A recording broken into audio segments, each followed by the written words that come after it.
And our panel discussion has brought together leading voices from across Africa's venture capital ecosystem to examine a key question shaping the continent's startup landscape: whether African venture capital is fundamentally broken or still in its early stages of evolution. The discussion focused on issues surrounding exits, capital efficiency, the role of development finance institutions, local capital participation, and secondary market, while also exploring what sustainable success should look like for African startups and investment funds.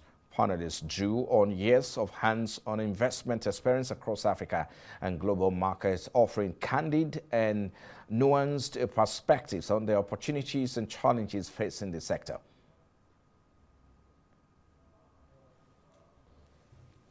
But some of the challenges that we have today, limited exits, limited growth capital, concentrated capital, he did a very good job comparing other ecosystems and pretty much reassuring us that, look, we are where they were 20, 30 years ago.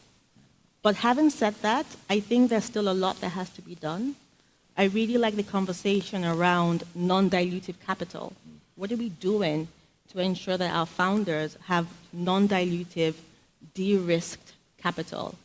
What are we doing with exits in the local markets to strategics, to listing pathways on the continent, or even secondary sales? Why are we not talking about this? 2 months ago, or was it last month, we were all at the Venture Platform Summit, and we had a robust conversation around exits. Exits are happening that we're not talking about or not necessarily tracking. And Kola did mention that in his figure, he wasn't tracking secondary sales. Why are we not tracking this? It's important for our ecosystem in terms of where we are today. So in closing, I think we are on the right track. We are in a messy middle. We do still have a bit of work to do, but we need to move from comparing ourselves to the US today and to Europe today. And also, if I may add, it might be a bit controversial, we need to stop asking founders if they can get to 100 million in ARR. Right. So you already mentioned, other instruments. You mentioned exits. You mentioned that Africa the Big Deal needs to do a better job tracking those exits. Thank you. I see. That's not what I said, notes. David. Right. Very good. But you're saying, and so Ido's next piece will be, we're in the messy middle. That's what I hear you say, right? Okay, Yes. Very good. Amanda, from your point of view? I mean, I'm assuming we're all going to kind of be aligned on where this is. We're all hopefully optimistic on where the venture ecosystem is in Africa. It's just we're in a day and age where we can have more information and compare across different markets. And so there's a mix of FOMO, there's a mix of are we doing it the right way? But I moved to Africa before venture existed on the continent. It's amazing to see where it's come. I started the first venture debt fund, and now this is finally becoming a topic today. We're getting into the groove. So maybe it's the messy middle, maybe this is the time where it's all going to scale and do well, but I'm quite optimistic on where we are today. It's going to get boring if everyone agrees, right? So Andrea, you've been here for 29 years. You moved back to Europe. You see things do you see things differently now that you're sort of in a different ecosystem? How do you reflect on the African ecosystem right now? I definitely see things differently, but more because I hear a different narrative now, and it's interesting to kind of go and see all those perspectives. I really loved the article. I think it's absolutely fantastic. But for me, there were a few points missing, and I think we need to decide whether we want Africa to be part of the global ecosystem or not. I mean, if we decide not, well, then that's a decision. That's okay. But if we want it to be, then we need to kind of go and understand what is the narrative that we want to kind of go and play there. So, and I think that's, for me, a very interesting one. I was at a presentation the day before I came here about investing in Africa, and it was very interesting how people were speaking about that, but I think we might get to that later. The second one that I really try to kind of go and figure out is this whole thing about we are early. I mean, venture capital globally is not in an amazing space. A lot of people globally say that VC is broken. So if we are 6 months behind every trend, are we just going to be 6 months behind getting into a broken thing? So, or are we actually doing what Africa has done quite often, and that's leapfrogging and coming up with something different? So I just want to kind of go and put those kind of points out. A, do we want to be part of the global ecosystem or not?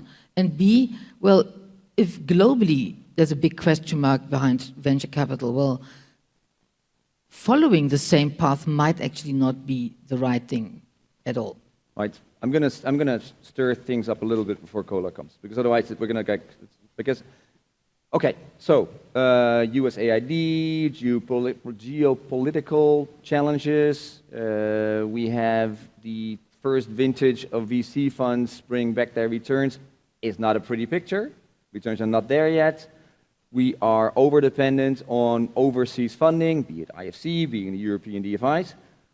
Why would these DFIs fund venture? It is messy, it is small amounts, it is a headache. I think there's a cold wind blowing. I think that development capital might not always be there. Are we geared up for that next step? Have we already localized that local capital? If not, what does the world look like? This might be the last Africa arena. Kola. Tough one. I'm glad it's Tough you. one. So, I've told this in private, and I kind of teased them a little bit on stage. So like you, I think it's an important conversation to have. We just had our summit, and this was the conversation we were having, and I didn't even know Ido was publishing that article, so we were all in the same brain space. I think that joint parallels, particularly across different time scales, is very dangerous. Because of the way things like Moore's law and compounding works. Especially also when you consider the fact that the various inputs are not always equal.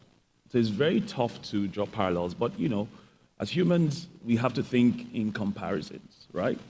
And so that's my first point. I think that the way our ecosystem evolves will be different from the way other ecosystems have evolved. And I think you make a really good point that we are enjoying this rise of African VC and startups at a time in world history where venture is generally struggling. And so our experience of it is expectedly different from what was obtainable back in the early days of venture in Silicon Valley. Companies only raised one round, right, or two, and then they went on to exit. So they were, by definition, capital efficient. And so my conclusion is that it's not as if we have to fix our ecosystem, because it's like Ido said, it's not broken. But we have to expand our horizon and our definition of what success looks like. We have to expand how we engage in the ecosystem. And I think DFIs, to your point on DFIs, I think DFIs play a critical catalytic role, but DFIs can also do much more than what they're doing today. There's different ways that DFIs can engage, and Amanda is leading some of those efforts at IFC already. And so I am just as bullish as I was in 2014. I think that at the summit last week, or 2 weeks ago, we launched something in partnership with STARS. I'm sure you all know STARS. It's called the STARS Ventures Platform Liquidity Index. And this is an effort to basically track more closely what's happening in the liquidity ecosystem across Africa, both secondaries and primaries. And it's our contribution. We're not trying to take over the role of folks like Big Deal, but it's our contribution really focused on liquidity. Because when you have that data, then you can tell a better story.